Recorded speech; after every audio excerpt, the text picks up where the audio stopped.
ભાવનગર શહેરના વડવા વિસ્તારમાં અસામાજિક તત્વોનો ફરી એક વખત આતંક સામે આવ્યો.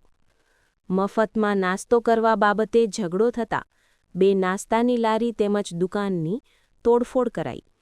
આ સાથે જ અસામાજિક તત્વોએ ઘર ઉપર પણ પથ્થરમારો કર્યો હોવાનો આરોપ છે. મોડી રાત્રિના સમયે વડવાના પાદર દેવકી વિસ્તારમાં આ ઘટના બની હતી. આમલેટ તેમજ અન્ય નાસ્તાની લારી આવારા તત્વોએ ઊંધી નાખી ને રોકડ રૂપિયા પણ લઈ ગયા હોવાનો આરોપ એક પક્ષ દ્વારા લગાવવામાં આવ્યો છે, જ્યારે બનાવને પગલે હજી સુધી પોલીસ મથકમાં ફરિયાદ નોંધાવવામાં આવી નથી તેવું જાણવા મળ્યું છે. તોડફોડ અને હિંસાની ઘટના સીસીટીવીમાં કેદ થઈ જવા પામી છે.